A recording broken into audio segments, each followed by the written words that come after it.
Voici une question pour vous qui paraît simple, mais qui ne l'est pas vraiment. Quelle arme un soldat devrait-il porter ? Pendant la majeure partie de l'histoire moderne, la réponse était « Eh bien, celle que l'armée de votre pays a choisie il y a quelques décennies, et ils doivent simplement s'en contenter. » Les Britanniques n'ont utilisé le Lee Enfield pendant plus de 60 ans, les Soviétiques ont fabriqué des dizaines de millions de AK-47 et de ses variantes, et les États-Unis. Eh bien, depuis la guerre du Vietnam, ce qui remonte à assez longtemps, les fantassins américains portent une version du même fusil de base, le M16 et plus tard, son cousin plus court et plus léger, la carabine M4. Ce n'est pas que la M4 soit parfaite, mais la remplacer comme fusil d'infanterie standard est l'une des tâches les plus difficiles pour une armée. Ce n'est pas seulement remplacer des millions de fusils, cela implique aussi de changer toutes les munitions. Cela implique de nouvelles chaînes d'approvisionnement, de nouvelles lignes de production, de nouveaux contrats de plusieurs milliards et la formation de centaines de milliers de soldats. Vous remplacez les pièces de rechange, les chargeurs, les accessoires, les optiques, en gros tout ce qui va dans ou se fixe à cette arme. Et vous faites tout cela tout en gardant la capacité de mener une guerre si un grand conflit éclate demain. Le M4 fonctionne, il est léger, il est suffisamment précis, les soldats le connaissent parfaitement. Et pendant des décennies, cela a suffi jusqu'à ce que, selon l'armée des États-Unis, cela ne soit plus le cas. En avril 2022, l'armée a annoncé quelque chose qui n'était pas arrivé depuis environ 65 ans. L'adoption d'un tout nouveau fusil, ainsi qu'un nouveau fusil mitrailleur, un nouveau calibre de munitions et une nouvelle optique, tout cela en même temps, comme un système intégré unique. Le programme qu'il a produit est en cours depuis 2017. En éliminant les concurrents, en précisant les exigences et en tentant de résoudre un problème ayant causé l'échec de toutes les modernisations précédentes du fusil. Le problème était que les soldats américains étaient de plus en plus susceptibles d'affronter des ennemis. Portant des gilets pare-balles modernes, une protection que les munitions OTAN de 5,56 mm, les munitions standards du M4, pourraient avoir du mal à percer à distance. L'armée recherchait la supériorité, frappant plus fort, tirant plus loin et perçant des blindages que les anciennes armes d'infanterie ne pouvaient le percer. Et la solution s'appelle le programme Next Generation Squad Weapons, heureusement abrégé en NGSW, et le fusil est le XM7 fabriqué par Sig Sauer. Le fusil automatique qui remplace l'arme automatique de groupe M249 est le XM250. La cartouche 6,8x 51 mm est un modèle hybride, combinant base en acier et corps en laiton, capable de supporter des pressions bien plus élevées que les munitions de fusil classiques. Et au sommet de tout cela se trouve le XM157, une lunette intelligente de Vortex qui intègre un télémètre, un ordinateur balistique, des capteurs atmosphériques et un affichage numérique dans un seul dispositif. C'est tout droit sorti de Halo. Ensemble, ils représentent le changement le plus ambitieux des armes d'infanterie américaines depuis la guerre froide. Ils sont aussi lourds, coûteux et controversés. Et, selon au moins un capitaine de l'armée qui a rendu public ses critiques, potentiellement inadaptés au combat. Voici pourquoi l'armée américaine a décidé de réinventer le fusil, et comment ils ont construit le système censé garder les soldats américains en avance sur leurs ennemis pour la prochaine génération. Et eh bien, si tout cela fonctionne réellement... Ma fille le savait un peu lire, mais pas à ce niveau. C'est bien que je puisse le lire. Elle et mon fils regardent dans les images et on s'amuse ensemble. C'est un usage un peu particulier. Combien de personnes ont de jeunes enfants ? Si c'est votre cas, prenez l'un de ces livres. Vous et vos enfants serez divertis. Les illustrations sont magnifiques, et c'est de l'alcool pur. Qui n'aime pas ça ? Oui, ce sont tout simplement de magnifiques illustrations du début à la fin. C'est vraiment captivant. Je m'éloigne complètement du sujet. C'est vraiment bien, vous devriez juste l'acheter. En gros, ça couvre tout ce que vous devez savoir sur la civilisation et son fonctionnement, la culture, les systèmes, les inventions, et ça va aussi plus loin. On ne le lit pas comme un livre classique. On ouvre un RBI, on prend une page et on poursuit la lecture, c'est fantastique. Pourquoi changer le fusil ? D'accord, pour comprendre pourquoi l'armée a décidé de remplacer le M4, il faut comprendre à quoi servait le M4 à l'origine et ce qui a changé. L'histoire débute dans les années 1960, quand l'armée américaine a pris une décision controversée qui a influencé l'infanterie pour les 60 années suivantes. Ils ont adopté le M16 chambré dans un nouveau calibre plus petit, appelé 5,56 x 45 mm OTAN. C'était un changement radical par rapport au M14 qui tirait des cartouches beaucoup plus lourdes de 7,62 x 51 mm que l'OTAN avait standardisé quelques années plus tôt. Et la logique était simple. Les munitions de 5,56 sont plus légères, permettant aux soldats d'en porter plus. Leur recul plus doux facilite aussi le contrôle de l'arme en rafale. Et aux distances où la plupart des combats d'infanterie ont réellement lieu, c'est-à-dire à moins de 300 mètres, la munition plus petite restait tout à fait létale. Le M16 a eu des débuts difficiles au Vietnam à cause de problèmes de munitions, d'encrassement et de kits de nettoyage inadaptés. Une fois ces soucis réglés, il est devenu le fusil standard américain. La carabine M4, introduite dans les années 1990, était essentiellement une version plus courte, plus légère et plus maniable du même modèle de base. Même calibre. Même système de fonctionnement, même chaîne logistique, tout allait bien, et pendant des décennies, tout cela a bien fonctionné, en fait, ça a même très bien marché. Mais les guerres en Irak et en Afghanistan ont suscité des questions. En Afghanistan, les soldats américains combattaient surtout dans de grandes vallées et en montagne, avec des affrontements sur 500, 600, voire 800 mètres. À ces distances, la cartouche de 5,56 commence à perdre de la vélocité et de l'énergie assez rapidement. Les soldats ont signalé des fusillades où ils pouvaient voir et toucher l'ennemi, mais ne parvenaient pas à l'arrêter avec leurs munitions. Les mitrailleuses de 7,62 mm et les fusils de tireurs d'élite pouvaient atteindre la cible et faire le travail, mais les M4 standards que portaient les soldats, eh bien pas vraiment. Maintenant, écoutez, il faut préciser que ce n'était pas universel. Beaucoup de vétérans vous diront que la M4 et la 5,56 fonctionnaient très bien pour eux. Les données sur le pouvoir d'arrêt sont assez complexes, mais les plaintes étaient assez fortes et constantes pour que l'armée commence à s'y intéresser. Puis un autre problème est apparu, les gilets pare-balles. Les plaques céramiques modernes sont faites pour stopper les balles de fusil. Elles sont certifiées pour arrêter du 7,62-39 mm provenant d'une AK et souvent aussi du 5,56 mm autant.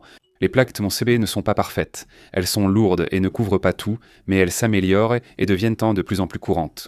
Les planificateurs américains ont commencé à envisager des scénarios où l'infanterie américaine affronterait des ennemis portant des protections que leurs fusils standards ne pourraient pas percer de manière fiable. C'est ici que le concept de supériorité, évoqué plus tôt, intervient. En bref, la supériorité signifie avoir un avantage décisif sur ses adversaires. En gros, vous pouvez les toucher avant qu'ils ne puissent vous toucher, vous pouvez percer leur protection avant qu'ils ne puissent de percer la vôtre. Le M4 et le 5,56 mm, malgré leur qualité, n'ont pas été conçus pour garantir la supériorité contre un adversaire équivalent. Ils étaient optimisés pour des munitions légères et un tir contrôlé, pas pour percer des plaques avancées à distance. La conclusion de l'armée, après des années de débats internes et de pression du Congrès, était que moderniser le M4 ne suffirait pas.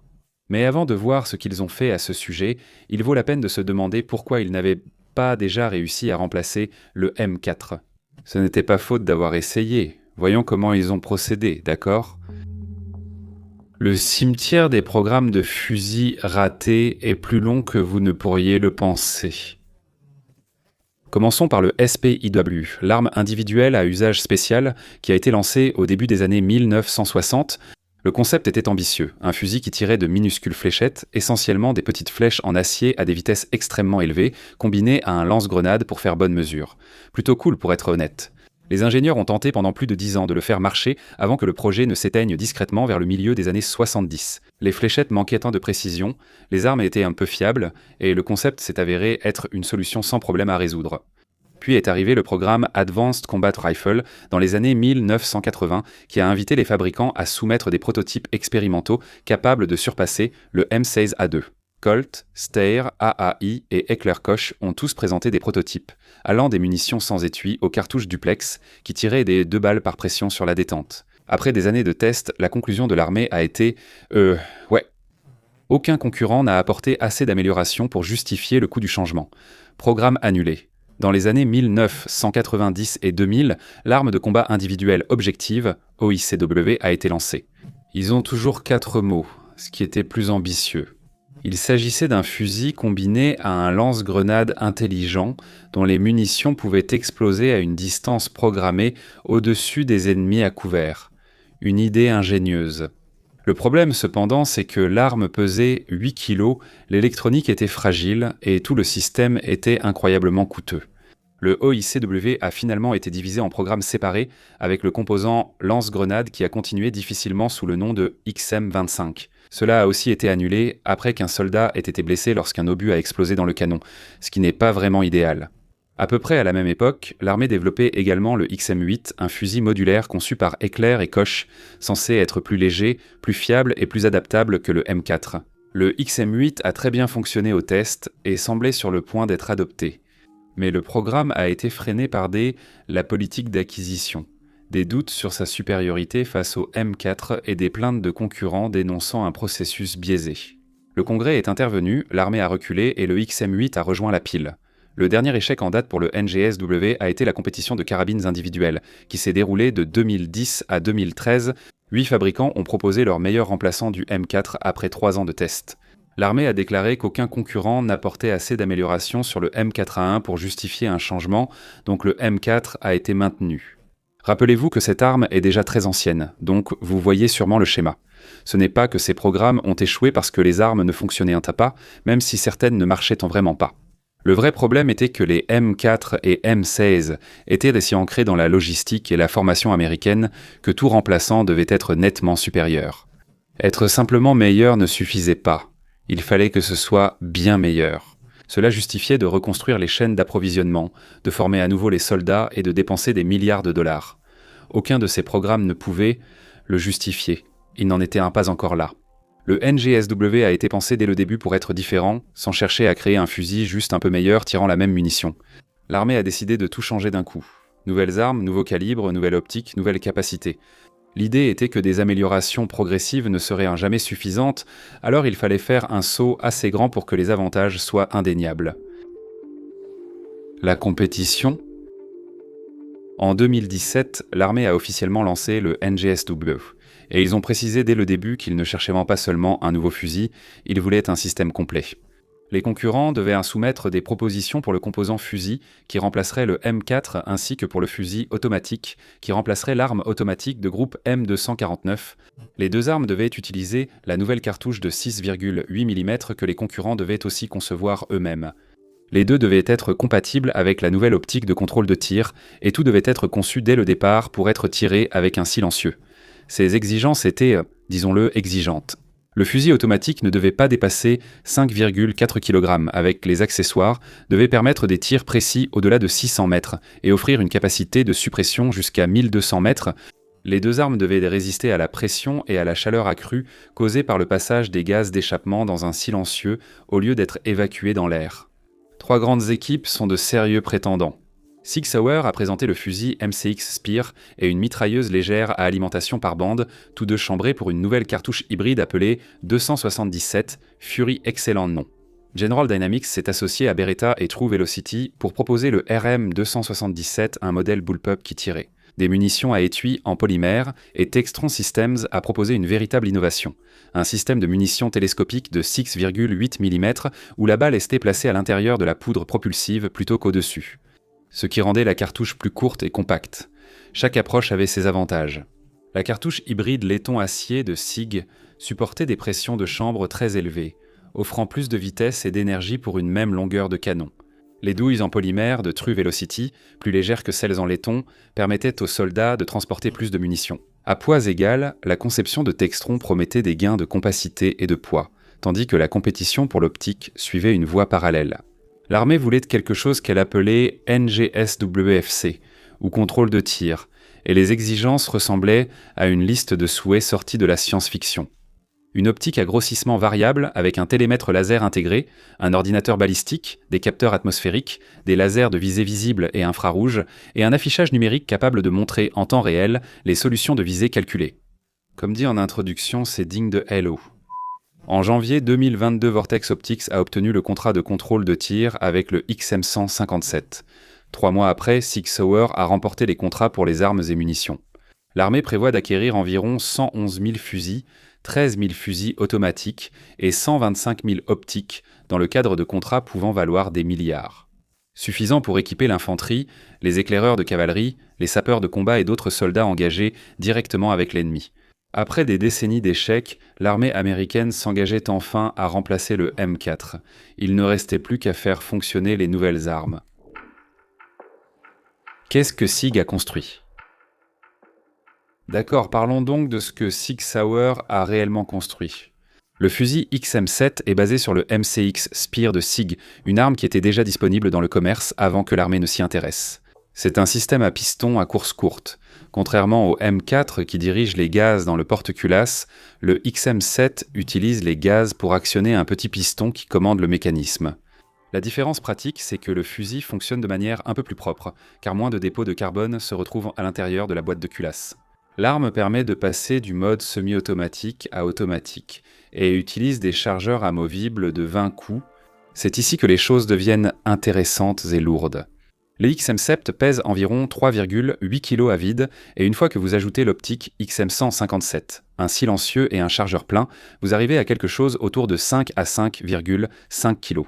À titre de comparaison, un M4A1 équipé de façon similaire pèse environ 3,6 à 4 kg. C'est une différence significative quand on porte une arme toute la journée en patrouille.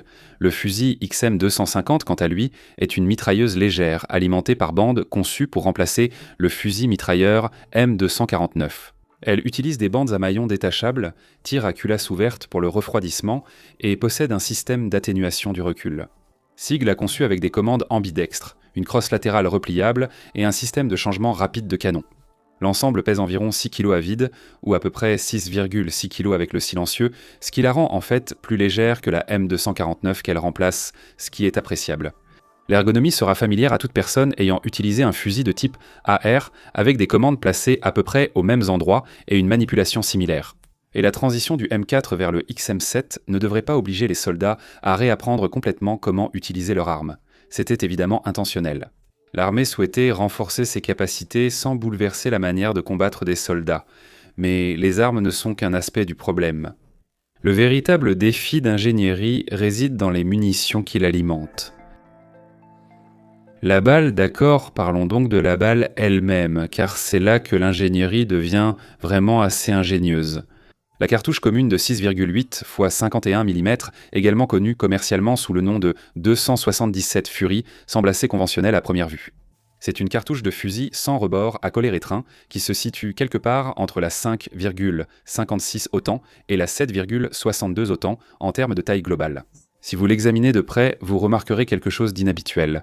La base de la cartouche est en acier, pas en laiton. Le corps reste en laiton, les deux parties sont fixées par une rondelle de verrouillage en aluminium assurant l'étanchéité.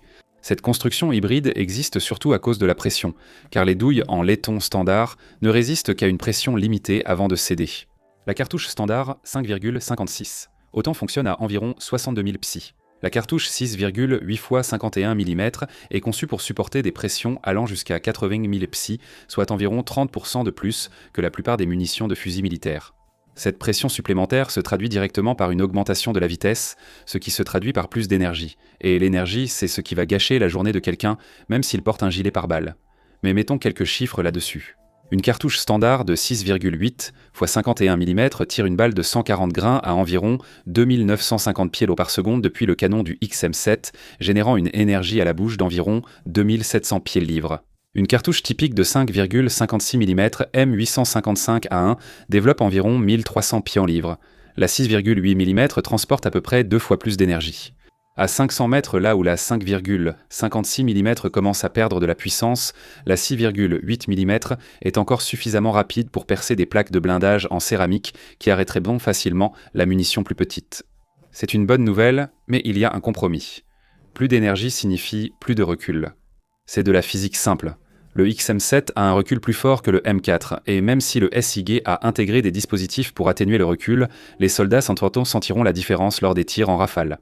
Plus d'énergie implique des cartouches plus lourdes, donc moins de munitions pour un même poids. Le chargeur standard en contient 20 contre 30 pour le M4. Une analyse a estimé qu'une dotation de 600 cartouches pour le XM250 pèse environ 9,4 kg contre environ 10 kg pour 800 cartouches de munitions de 5,56 mm en bande.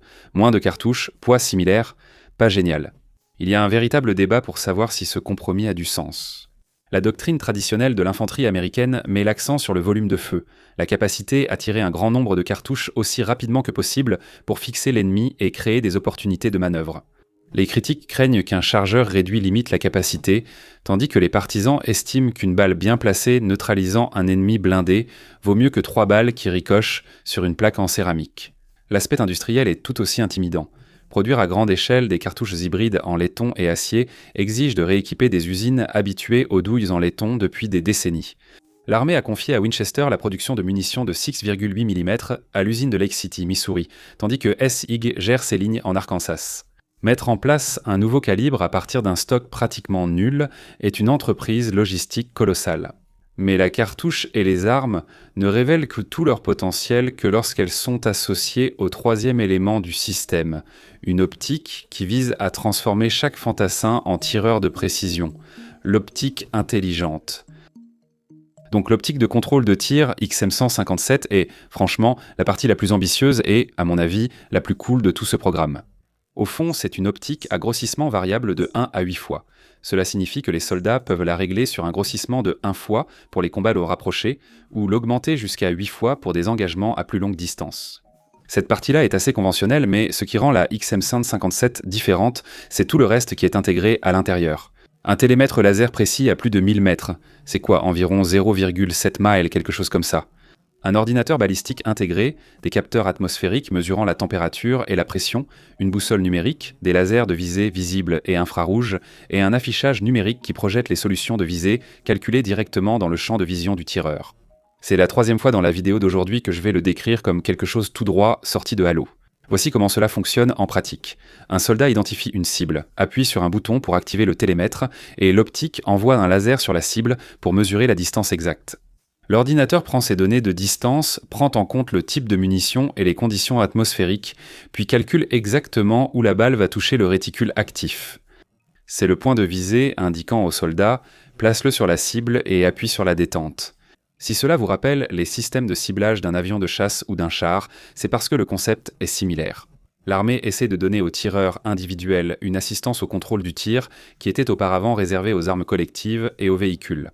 Un soldat ayant du mal à viser une cible humaine à 600 mètres avec un point rouge pourrait pourtant réussir ce tir. Conformément au fait que le XM157 effectue la majeure partie du travail, le système inclut également une connectivité sans fil qui permet aux optiques XM157 de partager des données avec d'autres et avec les systèmes de commandement. Un chef de groupe pourrait, en théorie, désigner une cible et transmettre distance et azimut à chaque fusil. Reste à prouver l'efficacité létale de ce réseau en situation de combat chaotique.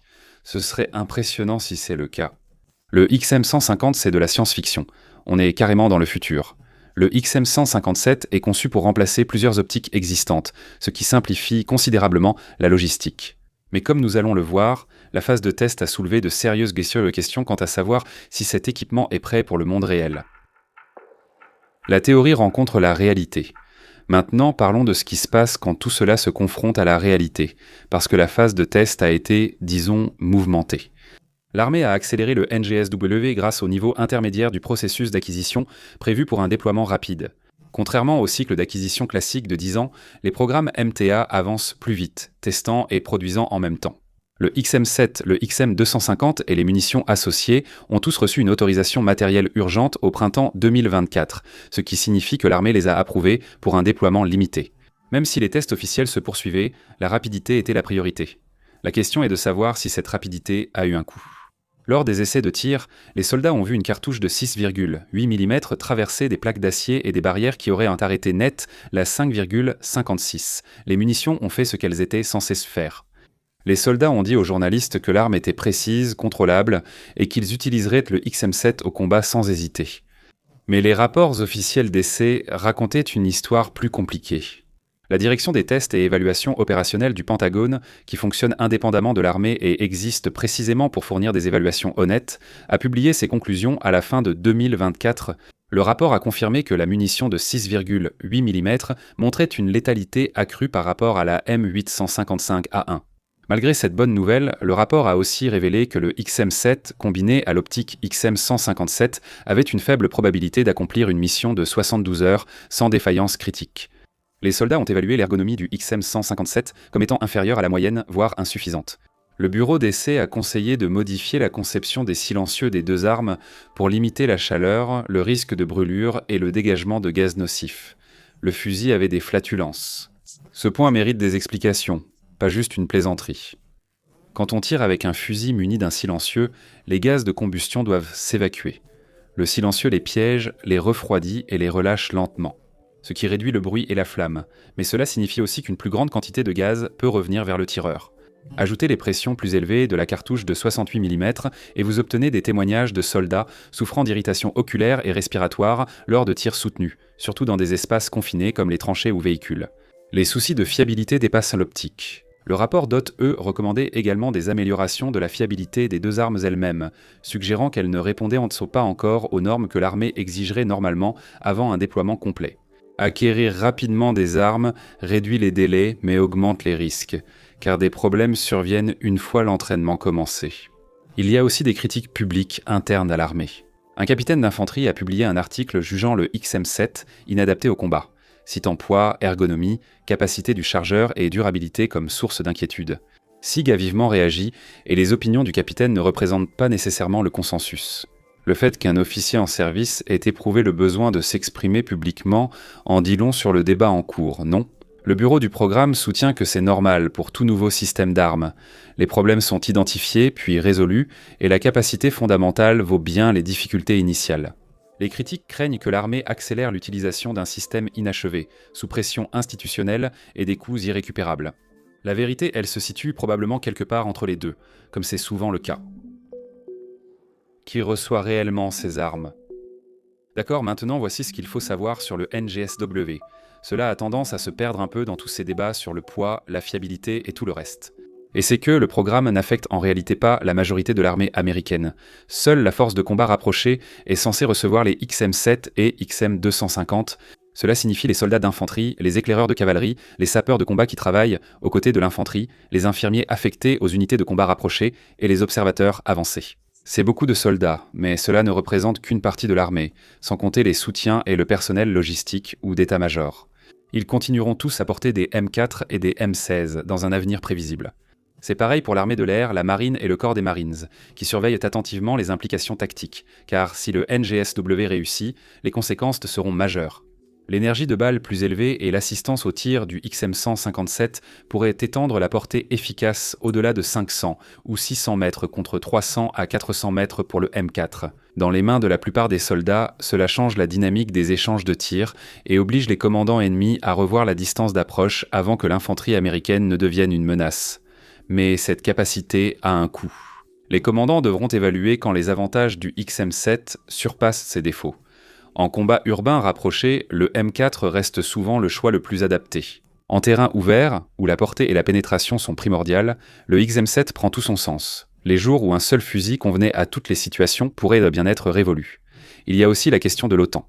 Les forces américaines et alliées sont standardisées sur le 5,56 mm et le 7,62 mm depuis des décennies, et cette standardisation présente de réels avantages. Un soldat britannique peut emprunter des munitions à un Américain. Mais en cas de manque de 6,8 mm, une escouade ne peut pas se réapprovisionner auprès des alliés proches.